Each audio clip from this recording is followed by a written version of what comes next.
Alistair Tenpenny is supposed to be one of Fallout 3's clearest villains. He's wealthy, isolated, openly contemptuous of the wasteland, and at one point perfectly willing to see an entire town erased from existence. He lives in a decadent tower while others scrape by in desperate shacks. He surrounds himself with only those he deems at his social level, and Fallout 3 does everything it can to make sure you dislike him. And yet, if you stop judging Tenpenny by tone, accent, and presentation, and instead look at the outcomes of his ambitions in the long term, Fallout 3 quietly reveals the truth of his goodness. He's not morally pure, necessarily, nor kind. Alistair Tenpenny is just the anti-hero good guy of Fallout 3, and I will explain why. Let's be clear. From a narrative and moral standpoint, the game wants you to hate Tenpenny. He's introduced as excess incarnate. He enjoys luxury, security, and comfort, in a world defined otherwise by scarcity. He doesn't struggle nor improvise. He isolates himself above the wasteland, both literally by retreating to his marvelous tower, and socially by only accepting those he deems worthy of living with him in his skyscraper compound. Those people being, by the way, as decadent, shriveled, and seemingly ignorant as the man himself. And when Tenpenny asks you to deal with Megaton, Fallout 3 frames the choice very clearly. Good people save the town, bad people get paid to annihilate it. There's no ambiguity in tone. It's clear in every playthrough. Will you be the good guy and save Megaton? Or will you be the bad guy and wipe it off the map for a few caps? To say it in other words, Tenpenny is portrayed as a villain. So, logically, he must be one, right? But Fallout 3 has a habit of confusing presentation with ethics, and Tenpenny is where that habit quietly rears its ugly head. But more on that later. Now, let's talk about the world surrounding Tenpenny. The capital wasteland is not a hopeful place. Fallout 3 occasionally pretends it by adding goofy characters. You're not gonna hit me, yell at me, not even berate me a little bit? Of course not, Gob. I would never hurt you.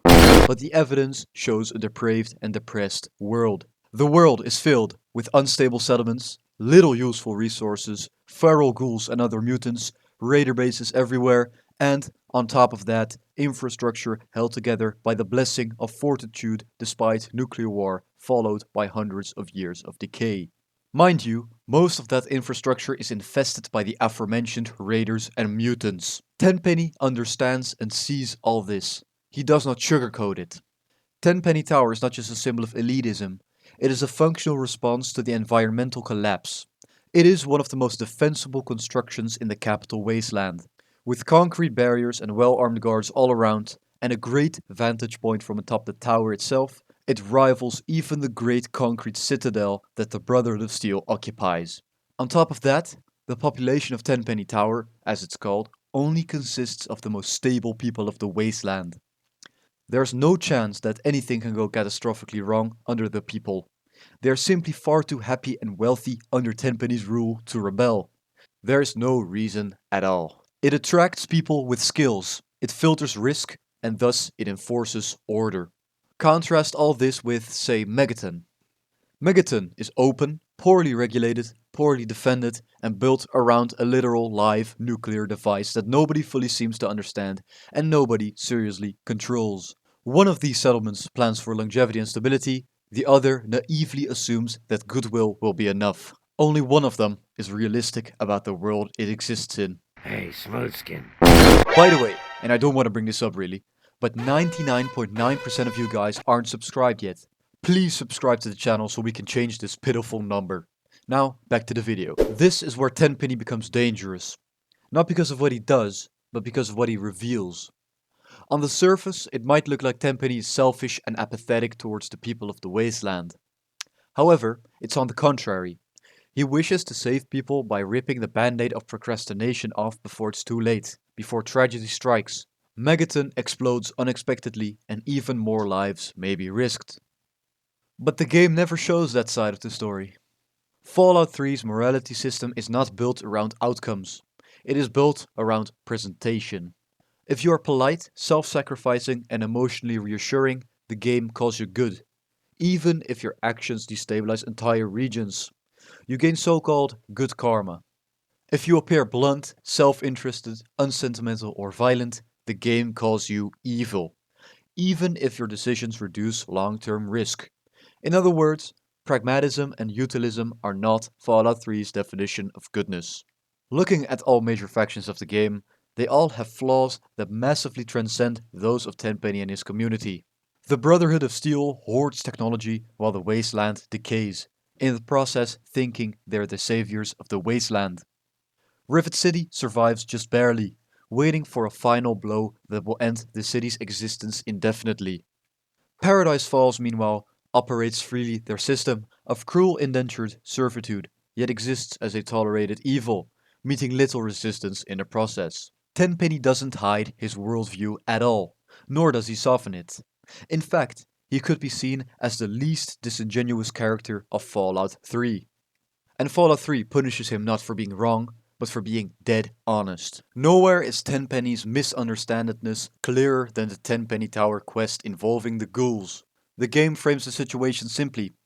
The human inhabitants of Tenpenny Tower are intolerant and xenophobic. They do not want to allow the ghouls to live alongside them in the tower, while the ghouls themselves barely scrape by in the metro nearby. If you side with the ghouls and convince the residents to accept them, you gain good karma. The game congratulates you for your selfless and objectively good decision. And then, the ghouls slaughter the tower's inhabitants without mercy. Tenpenny's original fears, dismissed as bigotry, are in the end proven correct. Fallout 3 directly demonstrates that the good choice leads to massacre, while the bad choice prevents it. And yet, the moral accounting never changes. Tenpenny was right, and the game secretly knows it, but it does nothing with that knowledge. So, is Tenpenny the good guy? Well, no. At least not in the classic heroic sense. Tenpenny may be cruel, or elitist, and perfectly willing to sacrifice others for stability, comfort, and a bearable view from his balcony over the wasteland. But within Fallout 3's world, he does something rare. He plans ahead, long term if you will, which is a rare trait for characters of Fallout 3. The evidence of this lack of long term planning in other characters and factions is clear. Even after 200 years, the capital wasteland remains largely unchanged since the great transformation caused by the nuclear bombs. Nobody tried and succeeded in rebuilding, except Alistair Tenpenny. He thinks in terms of systems, not feelings, risk, not intention, outcome, not reputation. And in a post-apocalyptic setting, that matters more than kindness. Tenpenny isn't good because he's benevolent. He is good because Fallout 3 built a world where sentimentality is lethal. And Tenpenny knows that and reacts accordingly. But, strangely, he's portrayed as one of the bad guys as a result. To sum it up, Alistair Tenpenny is not the hero of the game. He is not the villain either. He's a reflection of Fallout 3's moral compass. He reflects Fallout 3's deepest contradiction, a world that demands hard choices paired with a morality system that refuses to acknowledge them. Fallout 3 wants you to believe goodness survives the apocalypse untouched, that empathy alone can rebuild civilization.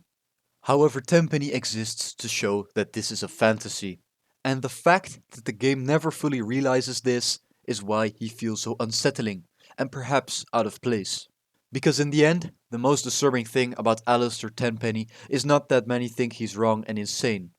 It's that the game, Fallout 3, secretly proves him right all along, but promptly buries his righteousness under a crooked karma system and a wide cast of self-righteous characters. That is why Alistair Tenpenny may be considered the good guy of Fallout 3. Thanks for watching the video.